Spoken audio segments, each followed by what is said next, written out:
Escabel from My Wine School, and this is Wine Your Way. I've got my buddy Skip in the room. Say hello, Skip. Hello, Skip.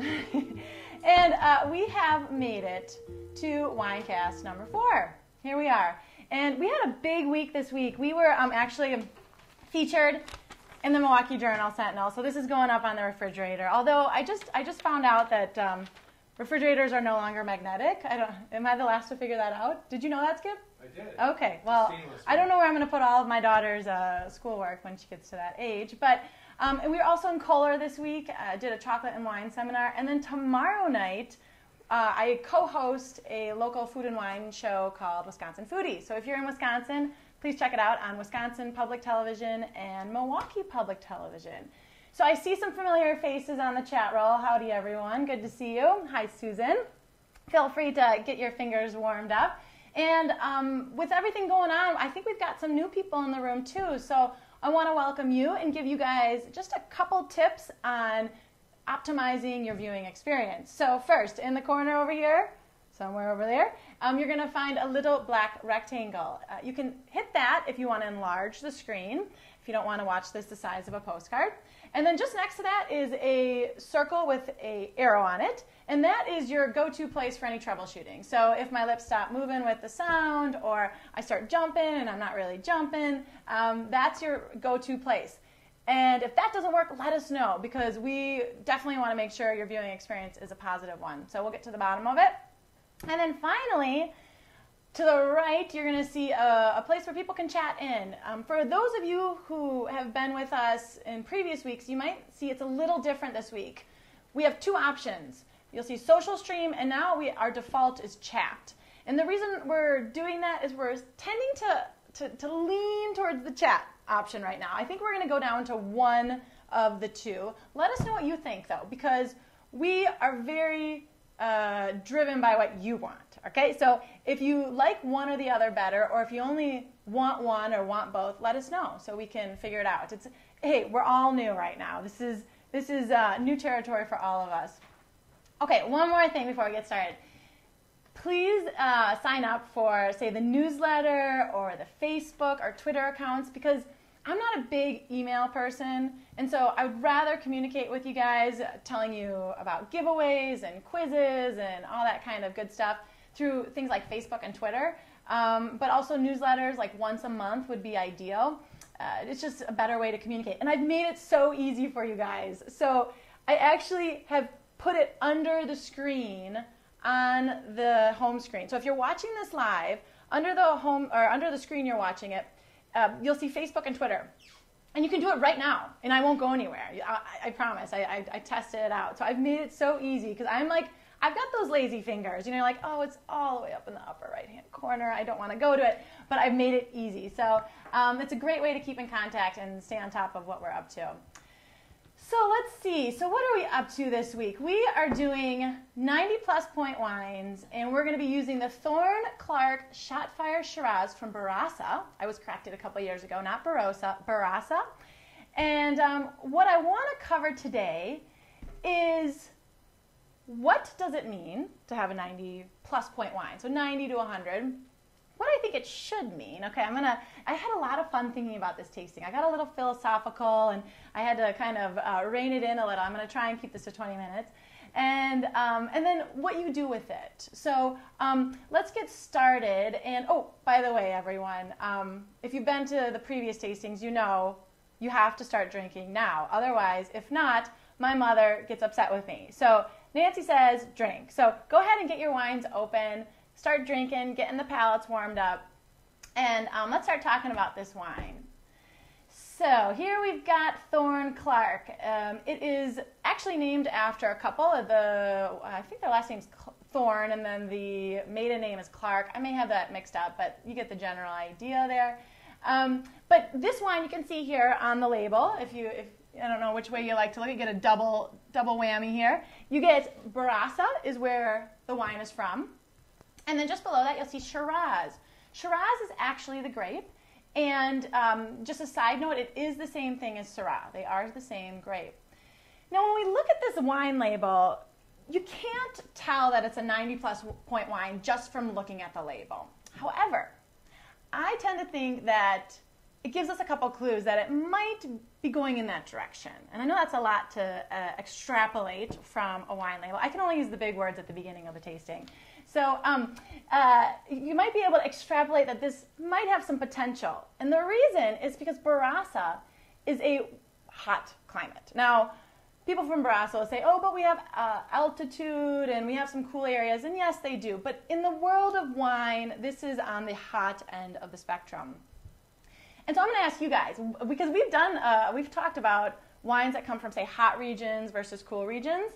When a wine comes from a hot region, what can you expect on the wine? What kind of characteristics does it have? So let's see if anyone's gotten their fingers warmed up yet. I know that might be a tough one to put you on the spot for. But if you look at this label, I'll give you a clue, actually. It's not, I didn't take this picture after having too much wine. I purposely put it to the side so you could see the alcohol amount. And that's that small print. Now you have to get really close to your screen to see that. But that's one clue. Okay, so Susan mentioned high alcohol. For sure. Lots of alcohol, and then also fruit.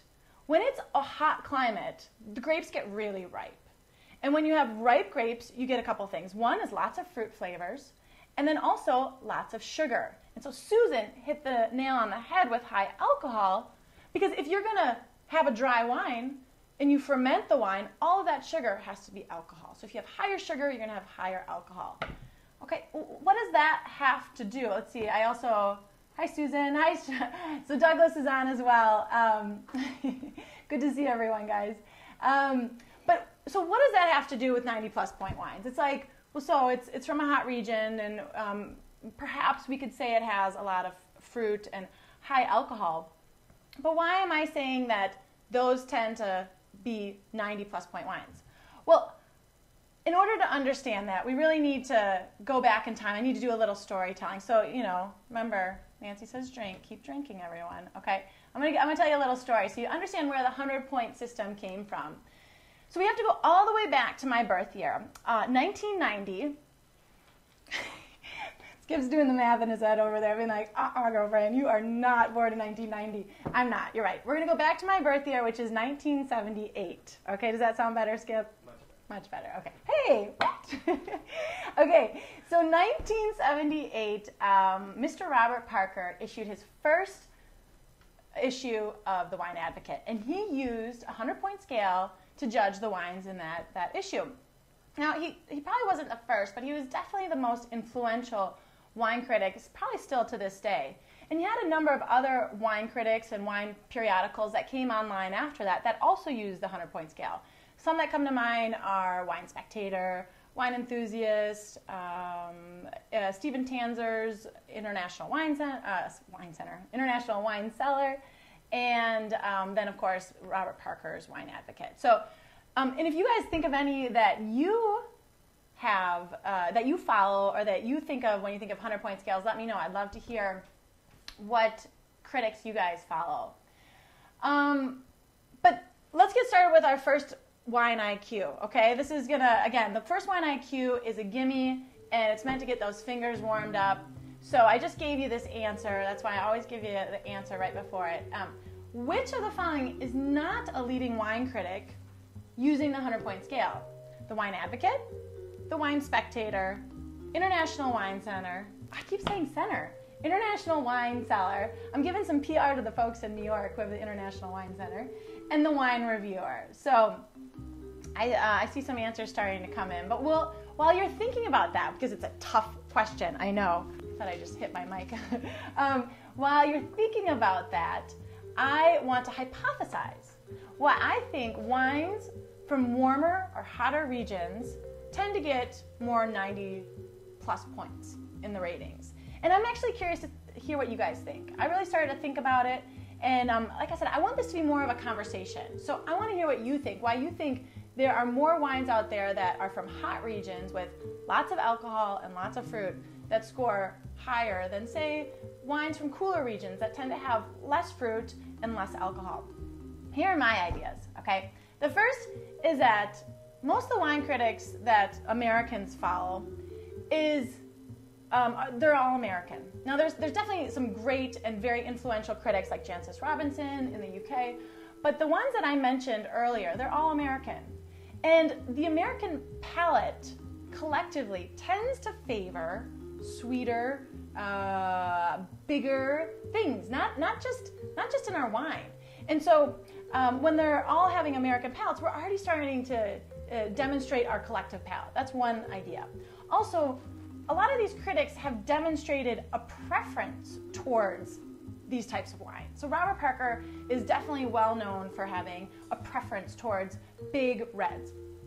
Now that's not to say they all are like that. It's just that it's, if they have a preference towards a certain style of wine, I don't blame them. It's difficult to separate quality from preference. Even if you're the most experienced critic, going from an 89 to a 90, it changes day to day. I tried these wines on separate days, and I had a very different impression of the same wine 2 days later. So that 1 point difference makes a big difference. Now the critic will tell you, no, an 89 wine, it's great.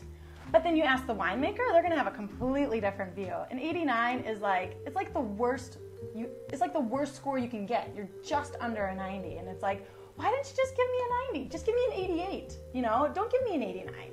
So that's my second hypothesis why. And then the other reason is that I know how they often do these tastings when they're tasting these wines. And it's not always like this, but they tend to taste, say, a dozen, 50, up to 100 in one sitting. And you can imagine that after, say, 50 wines, I don't care if you are doing all whites, you're going to experience some palate fatigue. I'm sorry. No one is that super in terms of their palate. It withstand the test of 50 wines. No, it's like a superhero in the wine world. But no one is that good. And so what are you going to taste after 50 wines? Fruit and alcohol. Those are the things that are going to stand out. It's like, oh yeah, this wine is pretty good, So those are my reasons. I'm going to scan the chat roll and see if anyone else came up with any hypothesis. Okay, Susan says, Robert Parker favors fruit-forward wines and rates them accordingly. So yeah, I touched upon that. Skip, anything else you see in terms of why there might be favoritism towards big, red, warm weather wines? I don't. Okay, then we'll keep going. Now let's get back to wine IQ number 1. And I see that some people chose D, and you're right, that's a gimme. But can I just mention something? That, the wine reviewer, I made it up. It doesn't exist. But I actually bought the URL for that when I was doing these. I was like, no one has secured this URL. So if you actually go to thewinereviewer.com, it'll go to my website. I have a thing for domains, I have to admit. I love domains. I don't do much with them except that. But, okay. So now I'm not faulting the critics for using their 100-point scale. It's the best system out there to quickly and efficiently communicate something. And the perfect analogy is we all grew up on the 100-point scale. So we all get it. We know what 90 means, 100 means without having to explain it. But the only problem is that, like I said, we can't improve upon it. I mean, look at the school systems. People have criticized the 100-point scale in the school systems for years, and yet they haven't improved upon that. So it's a good starting point. And that answers the third question. What do we do with these points? It's a starting point. It's important to identify the styles you like, and then hopefully what the ratings should be are statements of quality. And then you can choose higher quality wines within the style that you like. But if you are going to compare, say, it would be nice to have a 100-point wine. But if you're going to compare, say, a 90-point wine like this wine, or big red wine, versus a Sancerre or a Riesling from Germany, even if you don't like big reds and it's got 90 points and the Riesling has 86, you probably are going to like the Riesling better if that's the style you like. So start there. Use it as a starting point. But don't base all of your decisions in buying on just numbers. So I want to get into drinking. I think some of you guys probably do too. So let's actually use this wine to talk about what a 90-point wine is and what I think it should be. So first we start with color, okay? So I'm going to make this simple. I'm going to put it up to the screen there for you guys if you don't have it. And again, keep it simple. Start with red, white, or rosé. And then you guys tell me, what is it? And you can get more specific. We always keep it simple because it's a starting point. But once you identify it as red, okay, I know you guys all got that. Is it more of a purple color or a garnet color, a red, ruby, or a purple color? Tell me what you guys think. And as you're doing that, what I want to mention is I looked into how some people break down the ratings of their wines. And some actually base some ratings on the color, which I think is ridiculous. I mean, the color of a wine is the color of a wine. And yes, it might tell you there might be a fault on the wine, but you never know until you smell it or taste it. You usually need to confirm it on the nose or palate. So I think giving points based on color is like giving someone an Oscar because they're pretty. You know, I mean, it's like, well, what's underneath all of that? It's like, okay, it looks pretty, but what does it really taste like? I mean, some of the best wines I have had taste like sewer water. I'm sorry, no, they look like sewer water because they're so old. They've lost all their color. They got things floating in it. I mean, they're not very pretty. But let's go back to what people are seeing on this. I see purple, opaque, purple, deep purple. Yeah, and you know what? Those wines that have this color are pretty. They really are pretty. I mean, it's hard to maybe even see how opaque and purple this is, but youthful. We're seeing tons of youthfulness on this wine. And this is sometimes getting points for that, which I don't think is fair. I think you need to get to the nose and the palate. So speaking of the nose and the palate, let's get there. All right, so that's going to bring us to wine IQ number 2. It's a standard. I like this one. This is a good wine IQ, a wine interactive question. What do you smell? Again, kissing is for everyone. KIS, keep it simple. So start simple. The reason why we start simple is that it's going to help the wine newbies have fun with it and not get bogged down by all these details and elaborate descriptions. And for you wine gurus, it's going to help with the power of suggestion. So you're going to see, let's say, fruit, earth, or spice. Now, go ahead and give it a smell. So fruit, okay, maybe. And then you might say to yourself, well, is it more red fruit or black fruit? Okay, and that's going to help you go down the road. Well, if I say black fruit, is it more blueberries, blackberries, plums, black currants? And that power of suggestion helps your mind go, aha, yeah, that's the ticket, right? So that's why we use that system. Now let's see what people are starting to say. I see, let's see. So Susan mentioned fruit, earth, and vanilla. Perfect, yes. You're getting lots of fruit from this ripeness. Earth, definitely, you get kind of some smokiness on it. It goes in a really fun direction. You start to see some old world Syrah notes. I get a little like violet and bacon fat, some really crazy things on it after a while. It will open up, so keep having fun with it. Vanilla also was mentioned. Yeah, oak. This sees, I believe it's 14 months in oak. Let's see if I can remember all the details. 40% of which is new in hogsheads, so a little bit bigger oak barrels. But so we do get some oak aromas definitely coming through. Which, okay, I was going to go on a different track, and I was like, buckle it up. Okay, I also see blackberry, vanilla, chocolate, nice Brian, I love it.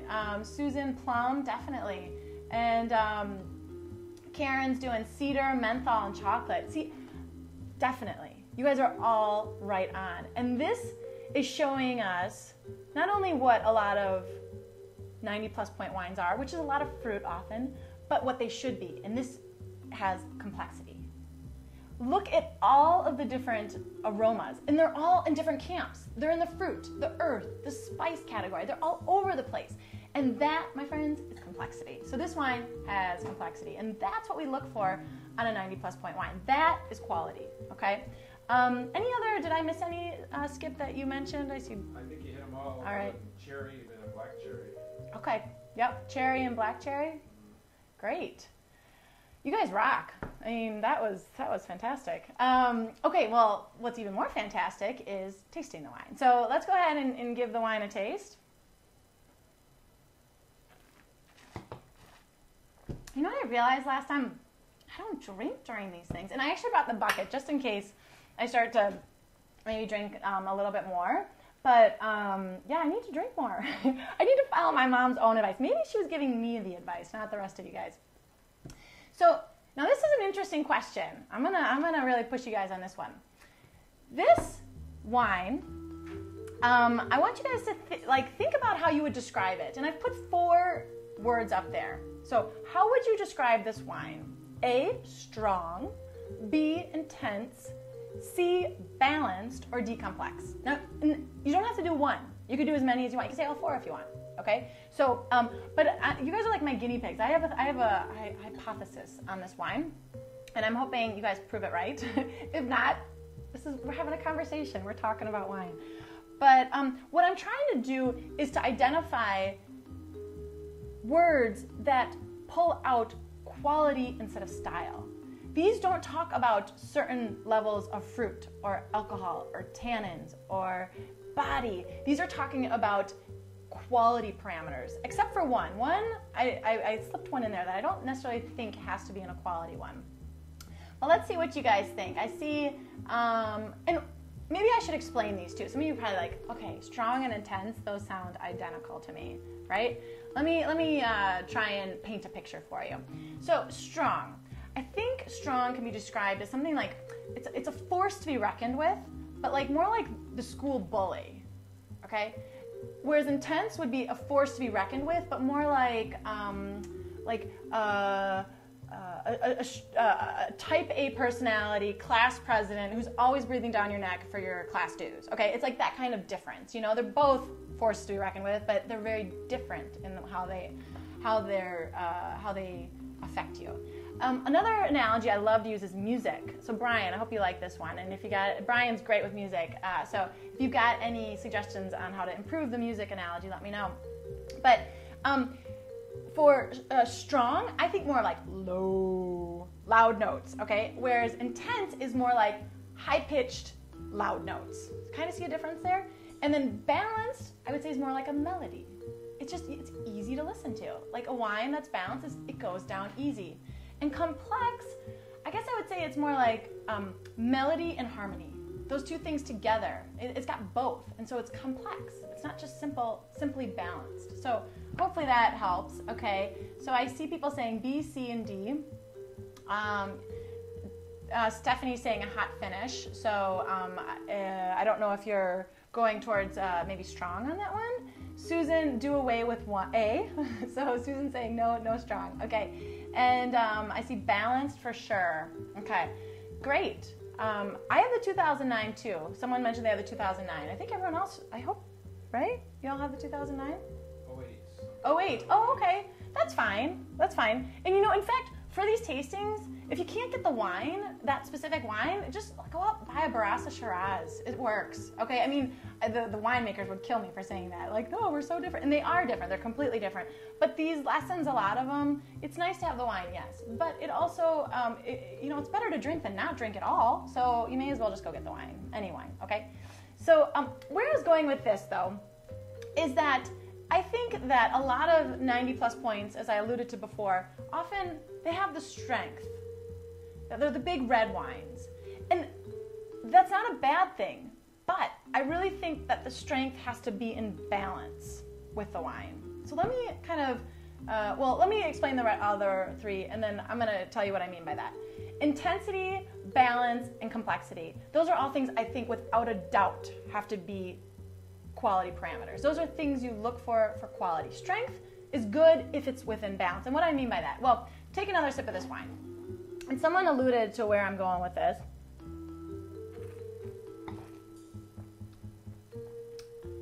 It has a little bit of a higher alcohol. And it's actually interesting because 2 nights ago, the alcohol was even more pronounced. Now, maybe it was just my palate was a little different, or maybe there's a little bottle variation. I don't know. But I'm getting a little less. And I actually put tonight's bottle in the fridge for about 15 minutes before I opened it. So maybe that helped too. That's a nice tip if you feel like a wine's really hot. But this wine has strength, I think. I do. I think it's a force. It's like the bully a little. And with alcohol, it's not as imbalanced as I would hope. And this number should mean nothing. 14.5%, I think. What is it, 14.5? 14.8. We're almost at 15% on this. Now, that should matter less than, say, how it feels. Because I love analogies. I'm going to make another analogy. Think of like two people who drink a whole bottle of wine. One person is cool as a cat, walking like they walk every day. Another person has a whole bottle of wine, and they're clumsy, stumbling all over the place. So they both have the same amount of alcohol, but they carry it differently. And the same is true for wine. Some wines can handle it, and they're balanced. So you can have 14.8%. It's balanced. It's great. It works. But some wines, and a lot of wines, in fact, it's difficult. Just like it's difficult to drink a whole bottle of wine and not walk a little funny. But this one, 14.8, it's a little high for it. It's just a little out of balance for me. It's a beautiful wine, but it just has it's in line with the style too. Okay, so I'm waffling here a little, but it's fun. Okay, how are we doing on time? I'm wondering if we've got 26 minutes recording. I'm gonna do the last wine IQ. I was gonna skip over it if we don't have. I'm sorry, I'm just reading some of the what people are chatting in. 2008 is at 15%. Thanks, Stephanie. So even higher. Okay, and what do you guys think about the 15% on the 2008? I'd love to hear if you think it's in balance or if it's not in balance. And while you're doing that, I'm going to pull up one more wine IQ. Now this one, you're like, oh my goodness, what did you, like, asking us to write like a thesis on this wine? What I did here is I pulled two wine reviews. One of them is a 90-point wine. Well, no, they're both for the same wine. They're both for the 2009 Shotfire Shiraz, but one scored it a 90 points and the other an 88. That makes a big difference to the producer usually. Let me just read these to you, and I want you to guess which one is 90 points. So A is opaque violet color, vivacious blackberry, and candied cherry aromas are strongly underscored by coconut and vanilla notes, broad, fleshy, and sweet, offering an array of dark berry preserved flavors, supple tannins, and mounting smokiness. The long finish boasts surprising energy for such a rich, concentrated wine. And then finally, 2009 Shotfire Shiraz offers a very deep garnet purple color, notes of warm, slightly baked blackberry compote, fruit plus cumin, cinnamon, and toast, crisp and richly fruited. It has a full body, medium firm, grainy tannins, and a long, straightforward finish. Drink it now till 2014. Now, I know that was a lot to handle, but I want to show you a couple things. One, check these two out.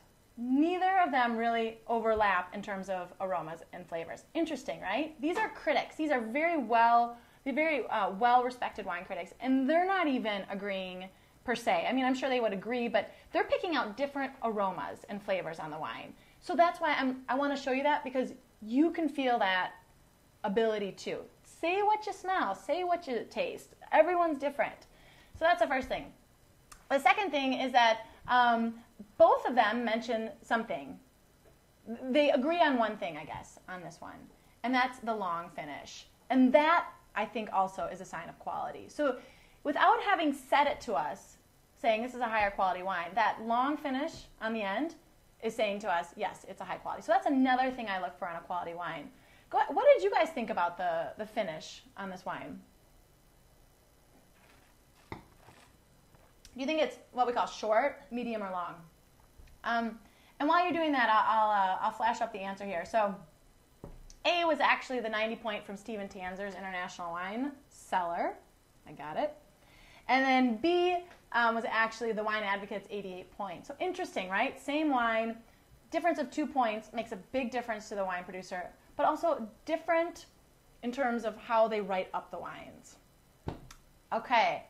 Any thoughts, Skip? Well, Chicago Pinot says that I think I prefer the first wine, so I think they're drinking 2 bottles. Okay, so Chicago Pinot is drinking 2 bottles. Way to go, Douglas. Love ya. Okay. So moving on, let's finish how we always finish, which is what do you think about the wine? Now, I don't use the point system, although going through today, I have a couple of thoughts. I might do another WineCast on my take on the 100-point scale. But for now, I want you guys to, I guess it's over here, huh? I want you guys to pick what you think about this wine. And what I tell people is I want you to have an action step after trying this wine and listening to these WineCasts. I want you to think, what am I going to do with this wine? You know, what does 100 points mean if I know what I'd do with a 100-point wine. I'd drink it, but make sure it's 100 points. But I also want you tonight to give me your scores. Let's have some fun with the scores. I want to hear where you would score this wine. And let us know if you have the 08 or 09. I know that's a lot to chat in, so if you forget something, don't worry, we get it. But dump it is like, it's not even good enough to finish the glass. Finish it is, it's good, but you know, I'm just not going to buy it again. Buy it, it's like, it's so good, I'm going to go out and get some more of it. Even with so many wines out there, I'm going to spend more money on this one wine. Stock it it's awesome, and it's usually a value. It works. You want a couple bottles in the house, and save it for those wines that they need some time in the bottle, or they're really expensive, and you like it, but you're not going to stock it, and you may not even buy it, but you'd like to just hold on to it. So I see Susan's giving it a 92, saying buy, stock, sell. Oh, we got a trader in the house. I think you need to go into finance. What else? I see wonderful. I think that's on Brian's talking about the finish, a wonderful mouth-watering finish. And what else, Skip, do you see? We've got to finish and buy it, buy more.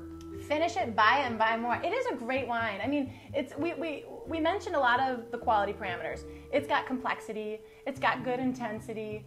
It's got strength, which, you know, the alcohol's a little out of balance, but you know what? A little time in the refrigerator or a piece of cheddar cheese will just wash it all away, so no problem there. And then length. I mean, it's a nice finish. Now, what I would think, I mean, if I'm putting you guys on the spot, I gotta tell you what I think. I'd say buy it. I probably, it's not probably my style that I'd buy for me, but it's a fantastic wine for the style. I mean, if I knew anyone liked the style of wine, this is my go-to Australian Shiraz, without a doubt. Right around 20 bucks. It depends where you buy it, I think, but right around 20 bucks. Fantastic quality year after year, too. It's not just a one-time thing. They really hit the mark almost every year. So I think we did it in 30 minutes tonight. Is that right? Wow. All right, but I still have more to say. But we did the lesson in 30 minutes. Let's see what else people are saying.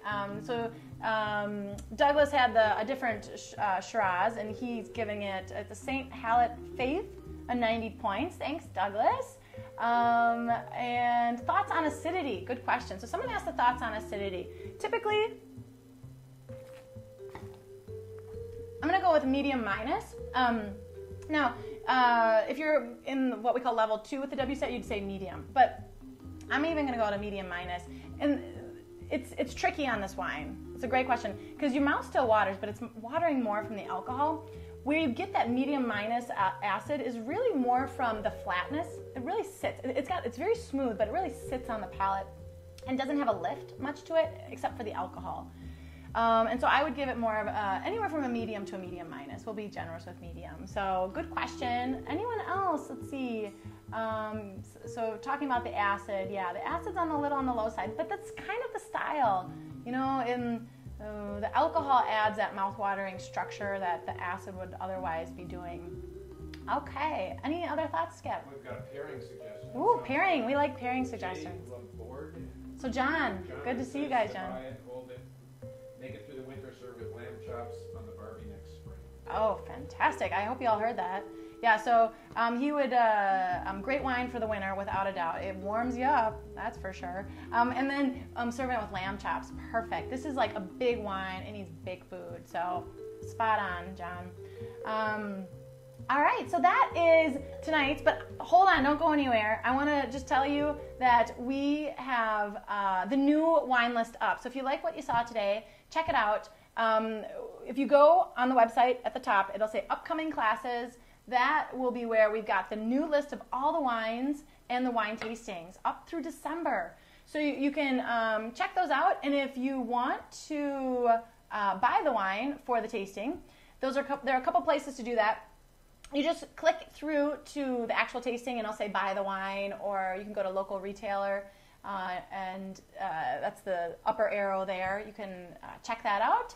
And just one thing, with buying the wine, we can guarantee usually about a week in advance.